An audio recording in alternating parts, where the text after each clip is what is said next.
नमस्कार दोस्तों, गणतंत्र दिवस के पावन दिन पे मैं आप सभी का अपनी वीडियो में स्वागत करता हूं, अपने चैनल पे स्वागत करता हूं।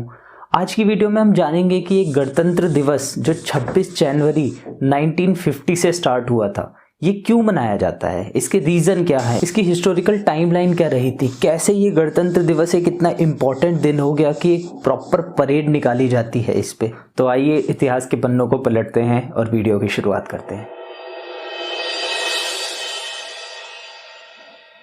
सन 1600 में पहली बार अंग्रेजों का आगमन हमारे भारत में होता है। ब्रिटिशर्स एक कंपनी के रूप में सबसे पहले भारत में आए थे, ईस्ट इंडिया कंपनी, जो कि ट्रेड रिलेटेड काम करने आई थी। पर धीरे धीरे जैसे जैसे टाइम के साथ उसकी मोनोपोली बढ़ती गई ट्रेड में, तो उसको एक लालच आने लगा, उसको एक ग्रीड आने लगा कि हम इंडिया को कॉलोनाइज भी कर सकते हैं। और उस टाइम 16-17 सेंचुरी में कॉलोनाइजेशन का दौर बहुत जोरों पे था। धीरे धीरे ट्रेड करने के साथ ईस्ट इंडिया कंपनी ने शुरुआत करी पॉलिटिकल सुप्रीमेसी।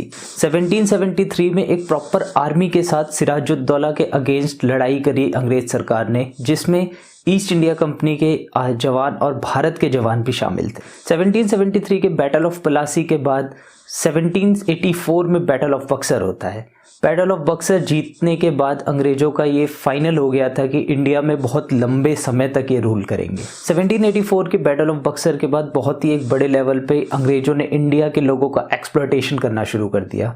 बहुत सारे अलग अलग तरीकों से एक्सप्लॉयटेशन करा, ट्रेड रिलेटेड एक्सप्लॉयटेशन, इंडिया की हैंडीक्राफ्ट्स मार्केट को ख़त्म कर दिया। इंडिया के लोकल सामान को दबा के अंग्रेजों ने अपना यूरोपियन प्रोडक्ट्स इंडिया की मार्केट्स में डंप करे, जिसकी वजह से एक बहुत ही ज़्यादा बड़ा धक्का लगा इंडियन गुड्स को। लेकिन कहते हैं ना, पाप का घड़ा धीरे धीरे भर ही जाता है।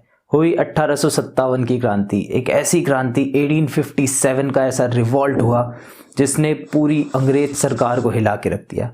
और फाइनली ईस्ट इंडिया कंपनी को एबॉलिश करते हुए ब्रिटिश सरकार ने अपने हाथ में इंडिया की कमान ली, और रानी विक्टोरिया जो उस टाइम वहाँ की क्वीन थी, उन्होंने खुद को एम्प्रेस ऑफ इंडिया घोषित किया। बहुत सारे एक्ट्स धीरे धीरे पास करे गए कि इंडियंस को मना पाए उनका स्लेव बने रहने को, कॉलोनी बने रहने के लिए। ऐसा ही एक एक्ट आया 1919, जहां से शुरुआत होती है इस 26 जनवरी के रिपब्लिक डे के पावन दिन की। 1919 में मॉन्टेग्यू चेम्सफोर्ड रिफॉर्म, जिसे हम शॉर्ट में मॉन्टफोर्ड रिफॉर्म भी बोलते हैं, ये लागू करा गया। बट इंडियंस इससे बिल्कुल खुश नहीं थे, क्योंकि इसमें बहुत सारे ऐसे फ्लॉज थे। अगर आप इस पे भी एक वीडियो चाहते हैं तो कमेंट बॉक्स में मेंशन करिए, मॉन्टफोर्ड रिफॉर्म पे एक अलग वीडियो पूरी बनाई जा सकती है। इसी रिफॉर्म को रिव्यू करने के लिए 1927 में साइमन कमीशन को अपॉइंट किया गया। लेकिन इसमें सबसे बड़ी दिक्कत ये थी, अंग्रेज भी अजीब थे। साइमन कमीशन एक ऐसा कमीशन था जो इंडियंस के लिए एक्ट बना रहा था, बट उसमें खुद भी कोई इंडियन नहीं था। तो इसलिए बहुत ही ज़्यादा प्रोटेस्ट इंडियंस की तरफ से हुआ, जिसमें लाला लाजपत राय की डेथ भी हो गई। जब साइमन कमीशन को इंडियंस ने रिजेक्ट कर दिया, इंडियन नेशनल कांग्रेस ने रिजेक्ट कर दिया, तो सर बिर्केनहेड ने बहुत ही एक बुरे तरीके से इंडियंस को चैलेंज किया कि you are not capable of making your own constitution, you Indians, ये उनकी वर्डिंग्स थी। तो इसी चीज़ को एक चैलेंज लेते हुए हमारी इंडियन नेशनल कांग्रेस के जो सबसे बड़े लीडर्स थे, जिसमें जवाहरलाल नेहरू, सरदार पटेल, ये लोग आते हैं, इन्होंने एक्सेप्ट किया और शुरुआत हुई आज के एक स्पेशल डे की। एक कमेटी बनाई गई इंडियन कॉन्स्टिट्यूशन को डिस्कस करने के लिए और बनाने के लिए, जिसकी एक फाइनल रिपोर्ट इस्टेब्लिश की गई 1928 में, जिसको हम बहुत ही स्पेशल नेम से जानते हैं, मोतीलाल नेहरू के द्वारा बनाई गई नेहरू रिपोर्ट। इस कमेटी में बहुत ही बड़े बड़े लीडर्स का योगदान था, जैसे जवाहरलाल नेहरू, तेज बहादुर सप्रू, सुभाष चंद्र बोस और कुछ एक दो लीडर्स हमारे मुस्लिम लीग के भी थे। नेहरू रिपोर्ट को जैसे ही अंग्रेजों के पास रिव्यू के लिए भेजा गया, अंग्रेजों ने इसको सीधे सीधे रिजेक्ट कर दिया। दो दल यहाँ पे बने हुए थे, जिसमें सरदार वल्लभ भाई पटेल और राजेंद्र प्रसाद जैसे लोग अब भी डोमिनियन स्टेटस की मांग कर रहे थे, लेकिन जवाहरलाल नेहरू और सुभाष चंद्र बोस जैसे लोग कंप्लीट इंडिपेंडेंस, पूर्ण स्वराज की बात कर रहे थे। Finally father of the nation के पास ये बात गई और महात्मा गांधी ने अंग्रेजों को 1 साल का टाइम दिया कि आप नेहरू रिपोर्ट को एक्सेप्ट करिए, अदरवाइज हम कंप्लीट इंडिपेंडेंस की मांग करेंगे। 1929 ये एक ऐसा ईयर था जिसमें एक बहुत ही स्पेशल सेशन हुआ कांग्रेस का, लाहौर सेशन। इस सेशन के प्रेसिडेंट बनाए गए मिस्टर जवाहरलाल नेहरू, बिना किसी प्रॉब्लम के।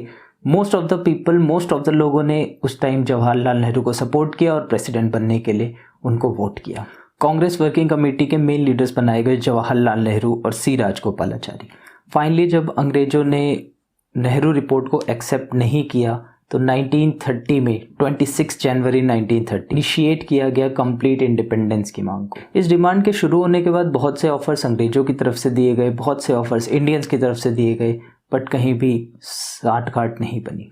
फाइनली वो दिन आता है जब अंग्रेज सरकार एक प्रॉपर एक्ट इंडियंस के फेवर में लॉन्च करती है, जिसको हम 1935 का गवर्नमेंट ऑफ इंडिया एक्ट बोलते हैं। ये वही एक्ट है जिससे बहुत सारे हमारे कॉन्स्टिट्यूशनल प्रोविजंस आज भी लिए गए हैं और अराउंड 2/3 ऑफ द कॉन्स्टिट्यूशन आज भी इसी एक्ट से लिया गया है। 6 दिसंबर 1946 को कॉन्स्टिट्यूएंट असेंबली की इस्टेब्लिशमेंट होती है, जिसमें ड्राफ्टिंग कमेटी सबसे ज़्यादा इम्पॉर्टेंट एक कमेटी मानी जाती है जो कॉन्स्टिट्यूशन को ड्राफ्ट करेगी, जिसके लीडर थे बाबा साहेब अम्बेडकर, जिनको हम फादर ऑफ इंडियन कॉन्स्टिट्यूशन भी बोलते हैं। फाइनली 3 जून 1947 जब सर माउंटबेटन ने फाइनली डिक्लेयर कर दिया India and Pakistan will be 2 dominions and दोनों के गवर्नर जनरल्स अलग होंगे, 2 अलग अलग डोमिनियंस या अलग अलग इंडिपेंडेंट नेशंस होंगे। 1946 से 1949 तक का टाइम लिया गया इंडियन कॉन्स्टिट्यूशन को ड्राफ्ट करने के लिए, बनाने के लिए और मर्ज करने के लिए। एक बहुत ही ज़्यादा बल्कि डॉक्यूमेंट था जो कि एक lengthiest written constitution of the world है। 26 नवंबर 1949 में एक कॉन्स्टिट्यूएंट असेंबली के मेंबर ने कॉन्स्टिट्यूशन पे सिग्नेचर करे और इसको एक ऑफिशियल डॉक्यूमेंट के रूप में सौंपा। लेकिन वो एक इम्पॉर्टेंट डेट जो 26 जनवरी 1930 को कंप्लीट इंडिपेंडेंस की मांग करी गई थी और पूरा भी हुआ, इसलिए इसी डेट की इम्पोर्टेंस को याद रखते हुए 26 नवंबर 1949 की जगह 26 जनवरी 1950 को रिपब्लिक डे के तौर पे मनाया जाएगा। ये डिक्लेयर करा हमारी कॉन्स्टिट्यूएंट असेंबली में हमारे prime minister mister Jawaharlal Nehru ने। तो ये पूरी कहानी थी शुरू से अंत तक की कॉन्स्टिट्यूएंट असेंबली कहाँ से बनी, क्या उसने करा, कितना टाइम लगा कॉन्स्टिट्यूशन बनने में, पूरे 3 साल, इतना बड़ा डॉक्यूमेंट, वर्ल्ड का lengthiest written constitution for the most complex democracy of the world. बहुत से ऐसे प्रोविजंस हमारे इंडियन कॉन्स्टिट्यूशन में है जैसे कि DPSPs। ये एक ट्रस्ट फैक्टर है, ये एक ट्रस्ट किया हमारे फाउंडिंग फादर्स ने कि हमारी जो आने वाली जनरेशन होंगी वो कॉन्स्टिट्यूशन को, हमारे देश को सहेज के रखेंगी। जैसे जैसे हमारे पास रिसोर्सेज बढ़ेंगे वैसे वैसे इनइक्वालिटी कम होगी। लेकिन आज भी क्या हो रहा है हम सब देख रहे हैं। मोर देन 95% जो इनकम है देश की वो गिने चुने कुछ 3-4% लोगों पे भारत के हैं। 75% लोग मिडिल क्लास फैमिली में आते हैं।